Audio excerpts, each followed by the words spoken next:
Éternel roi de gloire, Père de miséricorde, nous voulons bénir ton saint nom. Nous voulons encore, Seigneur Dieu, nous approcher de toi ce jour pour que tu puisses encore davantage nous façonner, que tu puisses nous transformer afin que nous puissions davantage te ressembler. Viens encore purifier nos cœurs de toute pensée mauvaise et pardonne nos offenses, Seigneur Père éternel. Ouvre notre intelligence spirituelle afin que nous comprenions ce que tu veux nous enseigner et que nous puissions le mettre en pratique, le vivre pour ta seule gloire. Au nom de Jésus-Christ. Amen. Amen. Alors, qu'est-ce que nous avons vu la dernière fois? La prière. Ouais. Qu'est-ce que nous avons dit? Qu'est-ce que la prière? Qu'est-ce que la prière? Je ne demande pas de lire, je demande de me dire ce que vous avez retenu. Qu'est-ce que la prière? Qu'est-ce qu'on avait dit? C'est un dialogue entre l'homme et Dieu. Très bien. Un dialogue. Un dialogue, ça veut dire quoi? Ça veut dire qu'il y a Deux personnes. une ou plusieurs personnes qui communiquent, échangent. Donc, ça va dans un sens, il y a deux interlocuteurs. On parle interlocuteur, chacun prend la parole. Donc, quand on prie, il faut s'attendre à ce que Dieu nous réponde. Voilà. Donc ça, c'est très important. Ok? Donc, ensuite, qu'est-ce qu'on a dit d'autre? On s'était posé la question de pourquoi est-ce qu'il faut prier? Qu'est-ce que vous avez retenu? Pourquoi est-ce que nous devons prier? Oui? Pour connaître ce monde. Comment? Connaître ce monde. D'accord. Est-ce que tu peux expliquer davantage? Parce que Dieu, il nous a créés, donc nous, on croit qu'on sait tout sur le monde, alors que c'est lui qui sait plus que nous. D'accord. Donc, Dieu a créé le monde dans lequel nous sommes. Et c'est lui, on avait dit que c'est lui qui connaît mieux que nous le fonctionnement de ce monde-ci. Donc, si nous voulons pouvoir vivre correctement dans ce monde, on doit lui demander, lui qui connaît le monde mieux que nous, parce que c'est lui qui l'a créé. D'accord? Et on avait rajouté quelque chose aussi. Est-ce que vous vous rappelez? On avait lu dans le livre de la Genèse que Dieu avait dit à l'homme qu'il devait dominer tout ce qui était sur la terre. Voilà. Et on avait dit qu'on avait besoin de la prière pour savoir comment dominer. Voilà. Donc, on va utiliser une autre expression pour expliquer ce dominer-là. C'est que la terre est mise sous la responsabilité de l'homme. Et donc, il doit demander à Dieu comment exercer correctement cette responsabilité parce que l'homme ne connaît pas tout ce qu'il y a, comment fonctionne ce qu'il y a sur la terre. D'accord? Vous voyez même par exemple, si on va voir par exemple la plupart des médicaments qui se vendent en pharmacie, en fait ce sont parfois des associations de plantes ou bien des associations, des choses que Dieu a créées dans la nature. Mais il faut savoir que si je mélange tel avec tel autre, ça va donner ça, on essaye ainsi de suite. Donc, en réalité même, si les médecins priaient, même Dieu les guiderait encore mieux.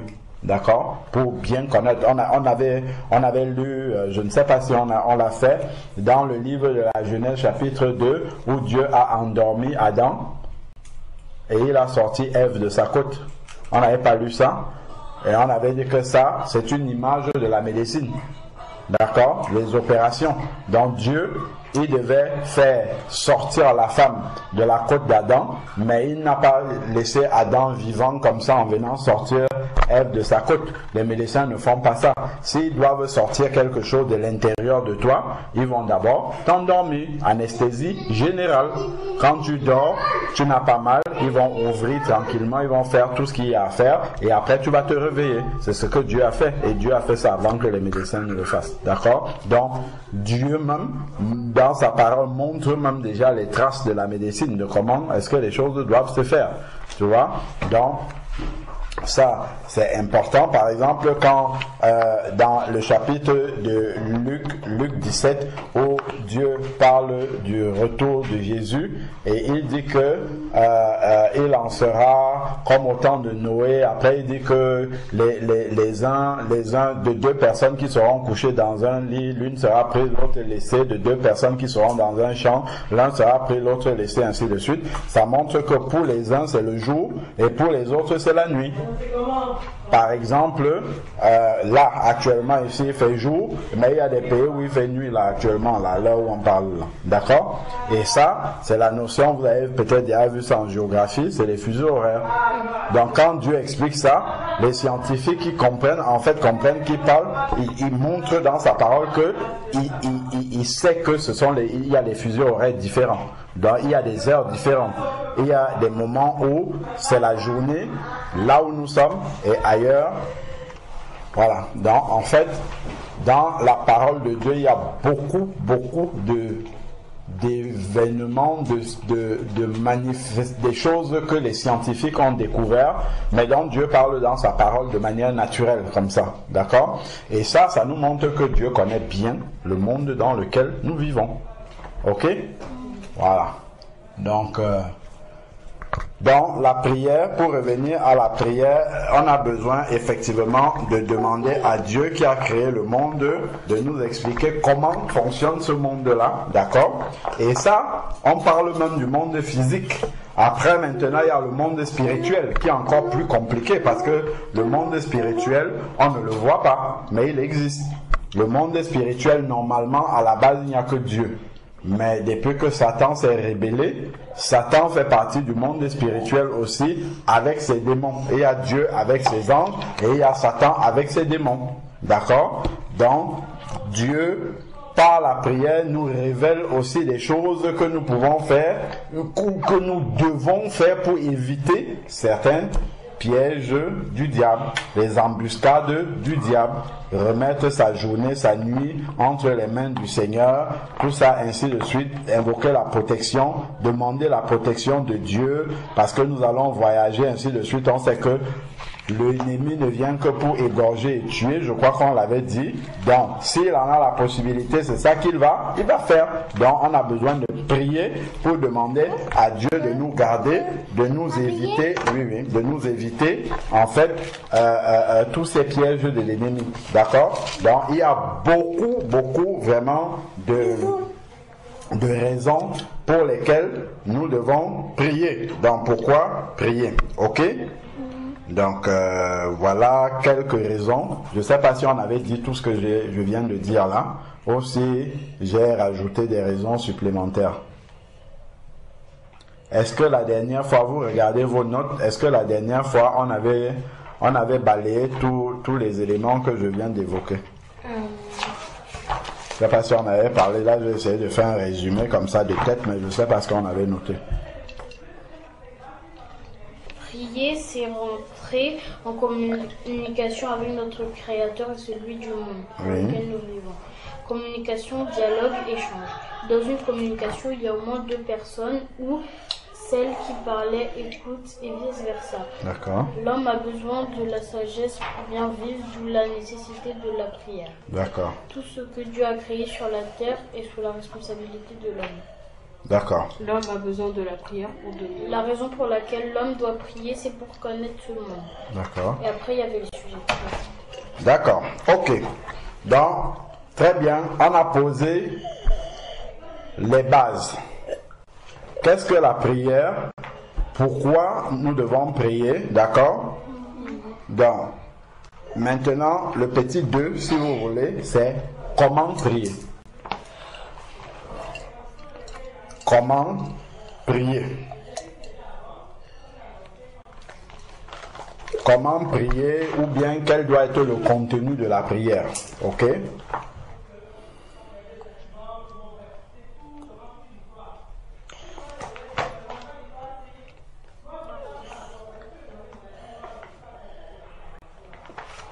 La première chose que nous devons d'abord savoir par rapport à la prière, il faut écrire que l'exaucement d'une prière, parce que le but d'une prière, c'est que ça soit agréé par Dieu. Voilà. Donc, on va pas dire l'exaucement. Parce que il y a des prières où il n'y a pas besoin d'exaucement. D'accord? Si tu dis à Dieu qu'il est bon, c'est une prière, mais il n'y a pas besoin que ça soit exaucé. Parce que tu n'as pas demandé quelque chose. Ok, oui. Oui. Alors, donc, je pense qu'on était en train de noter que une prière, en fait, avant de parler exaucement, c'est quand on parle des prières de requête où on demande quelque chose à Dieu. Mais on va voir qu'il y a d'autres possibilités de prière. Donc, en fait, mais toute prière doit être agréée par Dieu. D'accord? Oui. C'est-à-dire acceptée par Dieu. Donc, ce ne sont pas les mots qu'on prononce dans une prière qui font que Dieu agrée cette prière-là. D'accord? Ce ne sont pas les mots qui sont prononcés. Ce ne sont pas les mots que nous prononçons dans une prière ou qui sont prononcés dans une prière. Ce ne sont pas les mots que nous prononçons dans une prière qui font qu'elle soit agréée par Dieu. D'accord? Agréée, A-G-R-E-E. Ce ne sont pas les mots que nous prononçons dans une prière ou qui sont prononcés dans une prière qui font qu'elle soit agréée par Dieu. Point.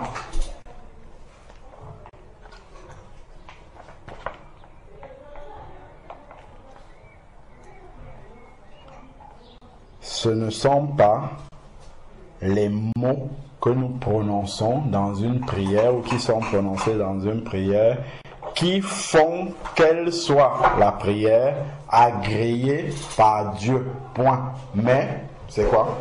La sincérité du cœur. Voilà.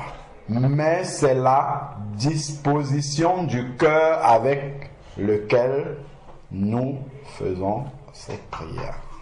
Mais c'est la disposition de cœur avec laquelle nous faisons cette prière. C'est ça qui est le plus important. La disposition de cœur avec laquelle nous faisons cette prière. Donc, la prière est plus un cœur qui s'approche pour communiquer avec Dieu, plutôt que une bouche qui s'approche pour communiquer avec Dieu. Est-ce que vous comprenez? Voilà. Donc, la prière est plus un cœur qui se rapproche pour communier.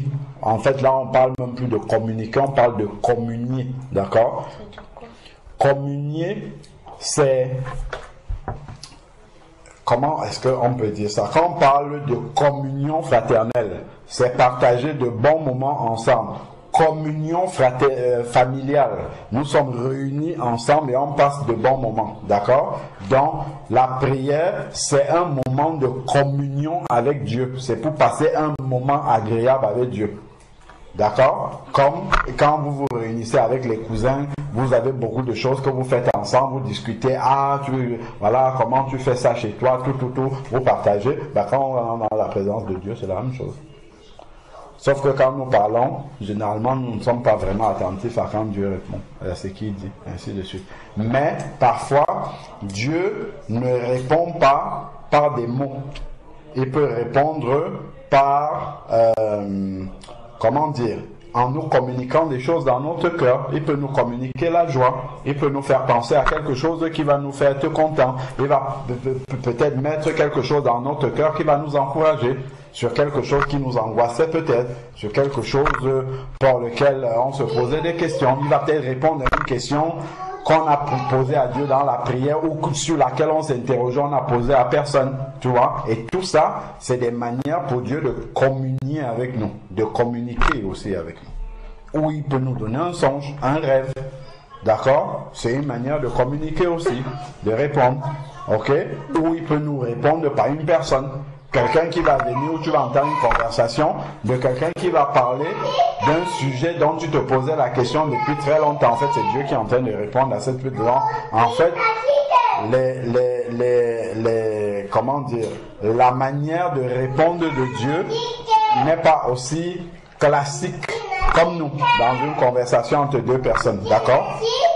Parce que Dieu a des moyens très variés pour communiquer avec nous, d'accord? Je concentre pas. Ok, donc vous avez compris? Donc c'est un cœur qui s'approche de Dieu et la manière dont Dieu communique avec nous est variée. Ok, donc qu'est-ce qu'on a dit?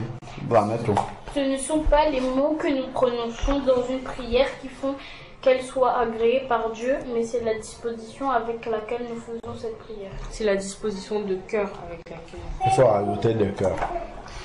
Et donc, bien souligner que la prière est plus un cœur qui s'approche de Dieu qu'une bouche qui parle à Dieu. Est-ce que vous avez compris? La prière est plus un cœur qui s'approche de Dieu plutôt qu'une bouche qui parle à Dieu. Vous avez vu où est l'importance? Parce que quand tu viens devant Dieu pour faire une prière, tu viens seulement dire Seigneur, merci, que ton cœur est ailleurs. En réalité, c'est comme si tu n'avais pas prié. Pour Dieu, c'est comme si tu n'avais rien dit. Est-ce que vous voyez ça? Donc, il ne faudrait pas que nous fassions les choses de manière machinale, juste comme ça. Il faut que notre cœur soit bien disposé pour toucher le Seigneur. Ok? D'accord.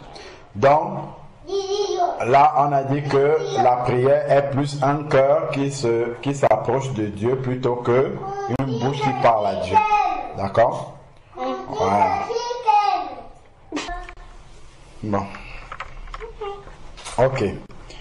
Alors, donc, vous avez compris ce qui est important déjà pour la prière. Ça ne veut pas dire que les mots ne sont pas importants. Les mots ont leur importance, mais c'est d'abord la disposition de cœur qui commande tout.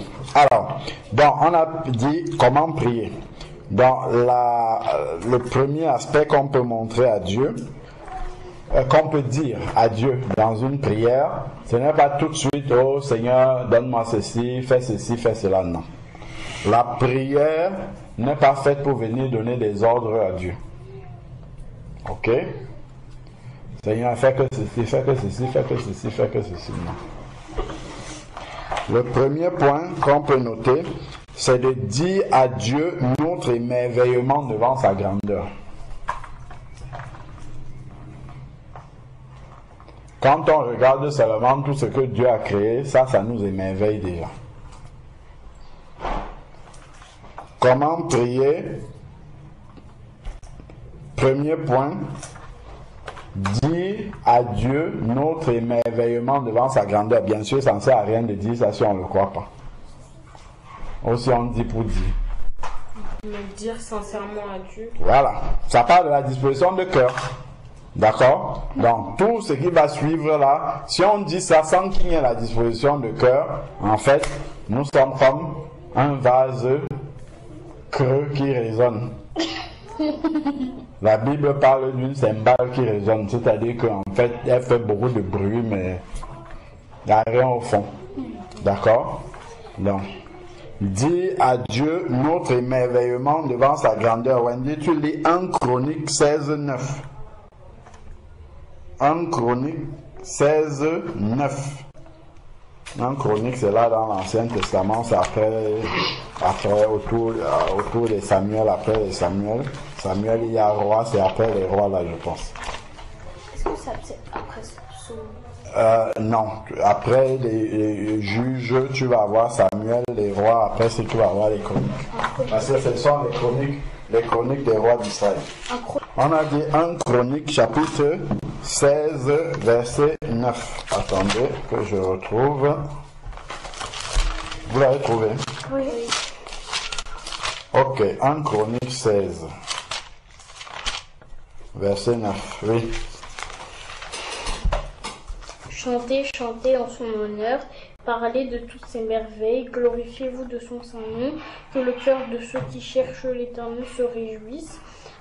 Ayez recours à l'Éternel et à son appui. Cherchez continuellement sa face. Souvenez-vous des prodiges qu'il a fait, de ses miracles et des jugements de sa bouche. La race d'Israël, son serviteur, enfant de Jacob, ses élus. C'est bon. Donc, vous pouvez noter, tu as commencé. Tu peux noter de 8 à 12 dans le cahier. 1 Chronique, vous notez, dit à Dieu notre émerveillement devant sa grandeur. 1 Chronique 16, de 8 à 12. Donc ça, c'est une bonne manière d'entrer dans la prière. Parce que, en fait, en disant notre émerveillement devant la grandeur de Dieu, ça nous permet, ça inspire en fait la suite de nos prières. Parce que ça permet de voir déjà ce que Dieu a déjà fait. D'accord? Ce qu'il a fait, il est tellement grand quand Dieu de l'univers, Seigneur, tu es le créateur de la terre, tu as créé l'univers, ainsi de suite. Ça montre comment ce Dieu qui est tellement grand, comment est-ce qu'il peut venir s'intéresser à moi qui suis tout petit, donc au regard de la grandeur de tout ce que je viens de dire, dont Dieu est le créateur, comment il peut s'intéresser à un petit comme moi, et ça me permet de réaliser la grandeur. Alors, donc on continue. Donc on a dit que le premier aspect, c'est de dire à Dieu, qu'est-ce qu'on a dit? C'est de dire sincèrement à Dieu notre émerveillement devant sa grandeur. Très bien. Et là, on a cité 1 Chronique chapitre 16 à partir de 8 à 12. D'accord? Parce que justement, quand tu dis à Dieu sa grandeur, ça te permet de voir combien ce Dieu grand-là, comment il peut s'intéresser à moi. D'accord? Et de mesurer vraiment l'amour de Dieu pour nous. Donc, on peut lire aussi le verset 24, c'est toujours dans 1 Chronique chapitre 16. Que dit le verset 24? Racontez parmi les nations sa gloire, parmi tous les peuples ses merveilles. Très bien. Vous voyez? Donc, vous pouvez noter ça aussi en verset 24. On peut prendre le psaume 9, verset 1. Raphaëla. On a dit verset 24 aussi. 1 Chronique 16, on a dit de 8 à 12, plus le verset 24. Et maintenant, on lit dans le psaume, chapitre 9, verset 1. Psaume 9, verset 1.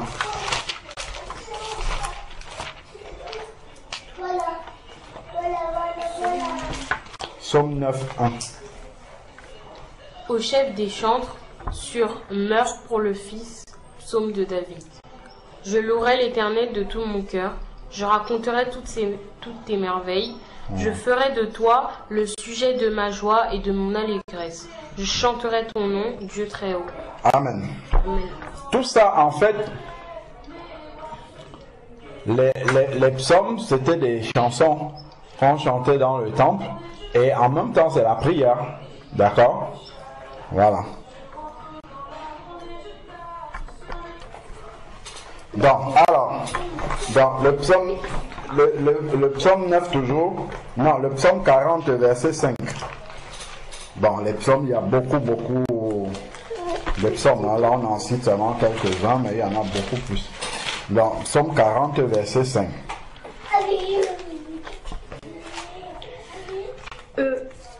On demande avant de lire. Psaume 40, verset 5. Heureux l'homme qui place en l'Éternel sa confiance et qui ne se tourne pas vers les hautains et les menteurs. Tu as multiplié, Éternel mon Dieu, tes merveilles et tes desseins en notre faveur. Voilà. Donc, vous pouvez noter.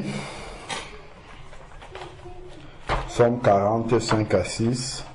Bon, il y en a beaucoup, on dit à Dieu notre émerveillement devant sa grandeur. 89, verset 5. Le psaume 89, verset 5. Psaume 89, verset 5.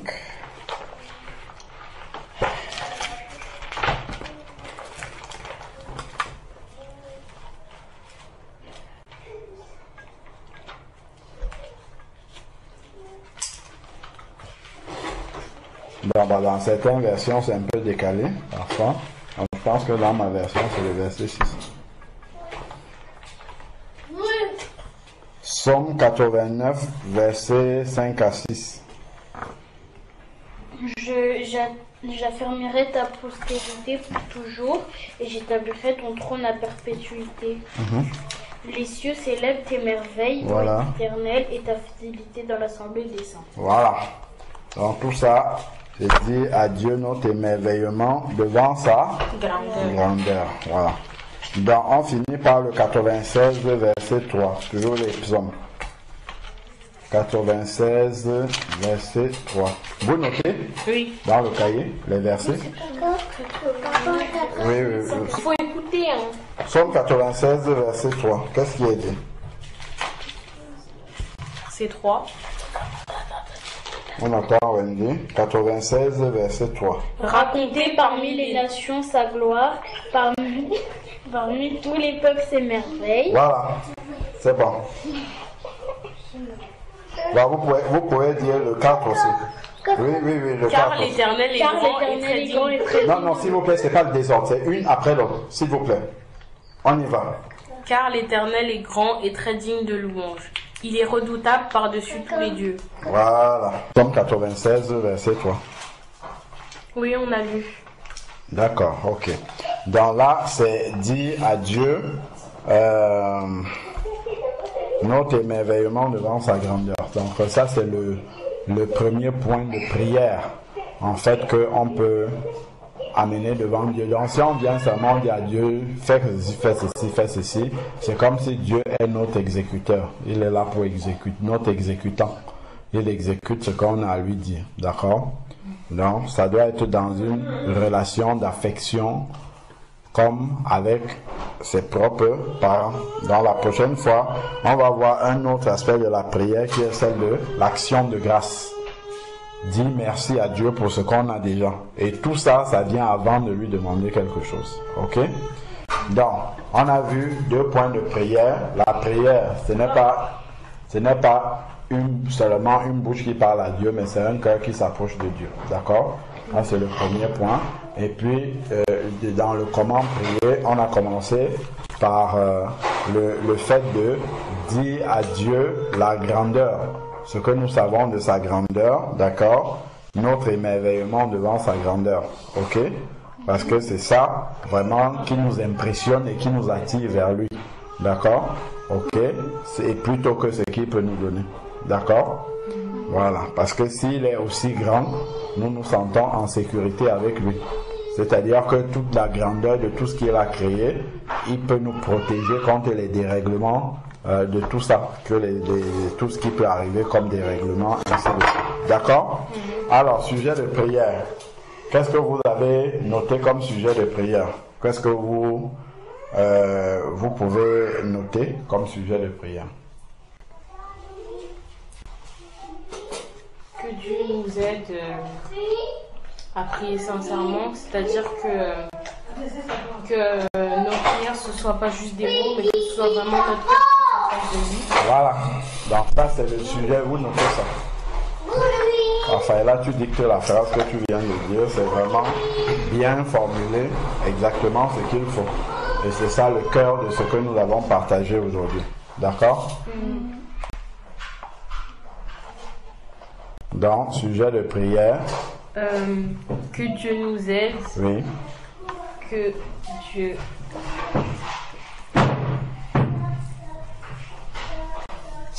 nous aide. Que Dieu nous aide à prier sincèrement. À prier sincèrement.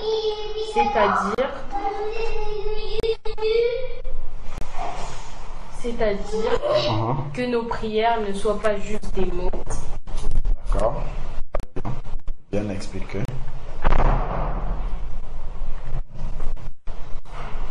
Que nos prières ne soient pas seulement des mots. Oui, que nos prières ne soient pas seulement des mots, mais qu'elles soient vraiment que nos cœurs s'approchent de lui. C'est que Dieu nous aide à prier sincèrement, c'est que Dieu nous aide à prier sincèrement, c'est-à-dire que nos prières ne soient pas seulement des que notre cœur s'approche de lui. Seigneur, je te remercie, Seigneur, encore pour cette journée. Merci parce que tu nous as gardés, protégés. Tu as permis qu'on puisse faire les activités qu'on avait prévu de faire. Merci parce que tu nous as encore renouvelé ton souffle de vie. Amen. Seigneur, je te prie, Seigneur, pour que cette parole puisse rester gravée dans notre cœur, qu'on puisse la mettre en pratique. Seigneur, que tu puisses encore, Seigneur, agir dans nos vies. Que tu puisses, Seigneur, si nos prières ne sont pas correctes, que tu puisses vraiment, Seigneur, les corriger. Que, Seigneur, tu puisses toi-même nous aider, Seigneur, à ce que nos prières soient sincères, qu'on puisse être sincères de cœur. C'est-à-dire, Seigneur, que nos prières ne soient pas juste des mots, mais que ce soit vraiment nos cœurs qui se rapprochent de toi. Amen. Au nom de Jésus-Christ, j'ai ainsi prié. Garde en nous encore cette journée.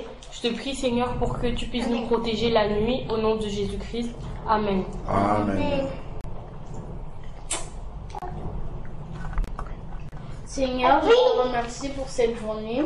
Merci parce que tu as fait qu'on puisse bien partager la parole de Dieu. Fait que aide-nous à prier sincèrement, c'est-à-dire que nos prières ne soient pas juste des mots, mais que nos cœurs s'approchent de toi. Amen. Fait qu'on puisse bien comprendre cette